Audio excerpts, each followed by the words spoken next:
Greetings, members, one and all of the Salivation Nation. Another spike in gold and silver signals trouble ahead. Let's explore!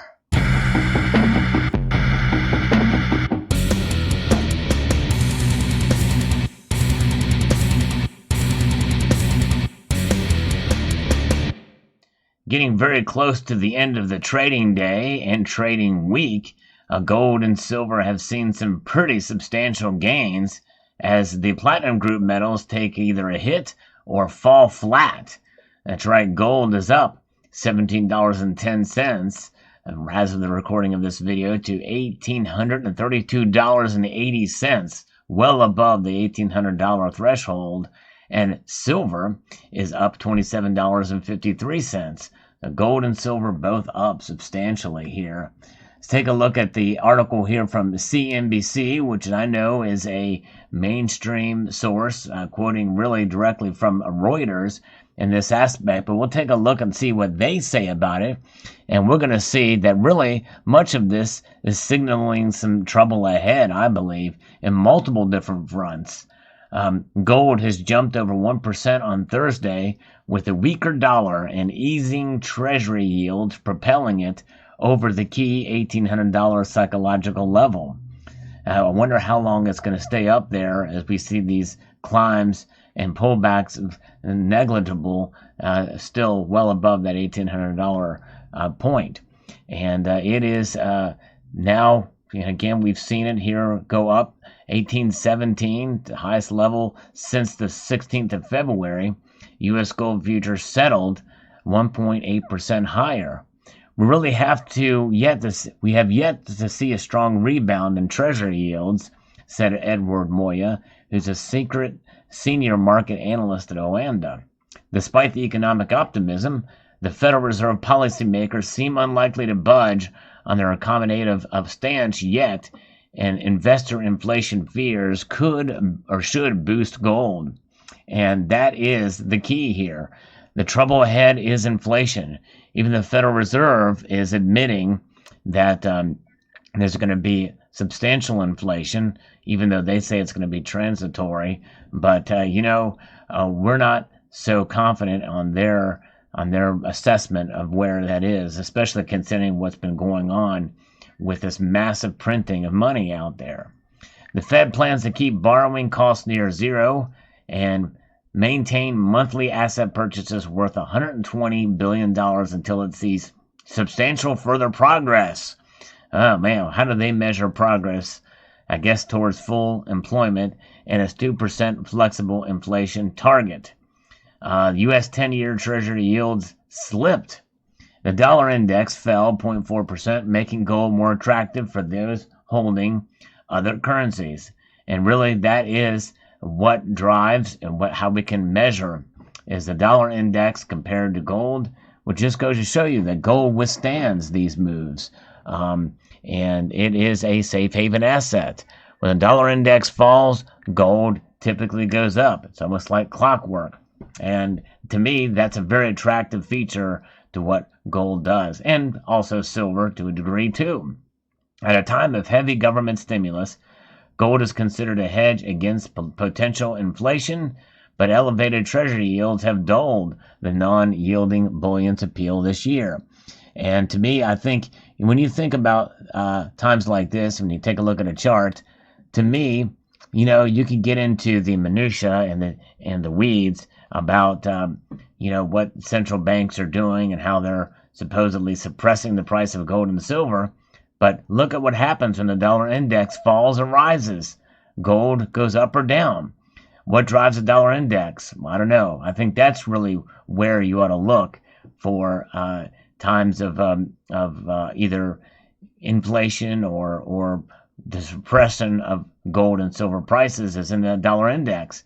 Who's in charge of that? I think that is where the focus should be. That's where my focus is. And me, whenever the dollar index is strong, and that means that it's time to acquire more gold and silver because the prices are lower. And I look at it as it's a low. You're paying lower premiums for your insurance policy because that's what gold and silver are. But when there's concern, psychological concern, realized or not, in the economy, that's when you see these prices make these dramatic moves, kind of like what we've been seeing here lately. It's signaling some trouble ahead. Gold is starting to move on rising inflationary pressures. Gold could get up over 1850 within the next month, says ED&F Man Capital Markets analyst Edward Meir. And it is amazing to see that now it's being talked about in the open on mainstream media sources like this. And there is fear of inflation. And it's a very real and understandable fear. And this is why we hold gold and silver for sure. Gold's uptick also came despite data showing weekly jobless claims dropped to 13-month low. But what they're saying here is that this shift on Friday's U.S. monthly jobs report, which is expected to show non-farm payrolls increased by 978,000 last month, is not as much as they were hoping it would be. So they did not meet what they thought, and that brought people to be concerned here, is that maybe we've not seen this comeback that we were thinking, even though the cases of the coronavirus have gone down, the pandemic, and we're starting to move back. Other states are giving target dates than when they're going to get rid of the mask mandate. And so, we'll see. We'll see what happens there.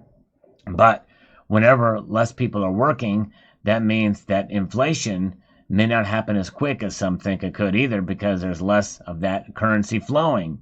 But it also means that potentially it could be flowing more, especially if they do yet another stimulus package. And of course, much of that money from the last one has not been distributed. But nonetheless, we shall see how it plays out. Silver climbed 3.2% to $27.34. And it's very interesting to see the movement of silver.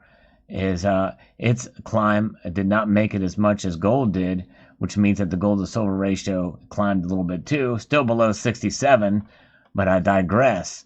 Usually silver moves more radically than gold, but it didn't today.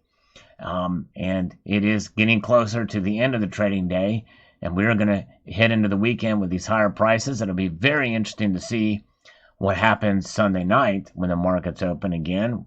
Most of you may not be aware, but I do a Sunday night market watch, a live stream where we watch the prices as they open up in the Asian markets. And now more than ever, with the way the markets have been, it has been an exciting time to watch and see what the prices do. Last week we saw them move a little bit lower, but obviously as the week went on, the prices for gold and silver have been up, and it's been a pretty bullish week, save for one day, really. And there's where we're at with the precious metals. Now, it's not just concern about economics. There's also geopolitical concerns. China, and it's not been talked about in this article here, but China is making their presence known, not only in the South China Sea and in the Pacific, but also there's talk of an Atlantic Ocean base for China, the other superpower, and the economy, the second largest economy in the world, and certainly a military that is certainly ever growing. And so that is a geopolitical concern for sure. And I think that is another signal for some trouble ahead. And I believe that is playing a role in some of the precious metal prices as well. With gold, again, well above that price level there, $1,800. And we have silver above $27 now, getting closer to $30. Will we see $30 by the summer for silver? At the rate we're going now, it's quite possible. We shall see. Nonetheless, very interesting indeed. Let me know your thoughts in the comment section below about this trouble ahead and gold and silver, and understanding where the perception of trouble and what's coming does not mean that these prices can't reverse. I would not be surprised if they did. It's such a crazy market and such a crazy time that we're living in. Unprecedented debt, unprecedented deficit spending, and unprecedented devaluation of our currency. or the perception thereof, and strength. So we'll see how it plays out. Hit that little notification bell so that you can be apprised of the latest video that comes your way.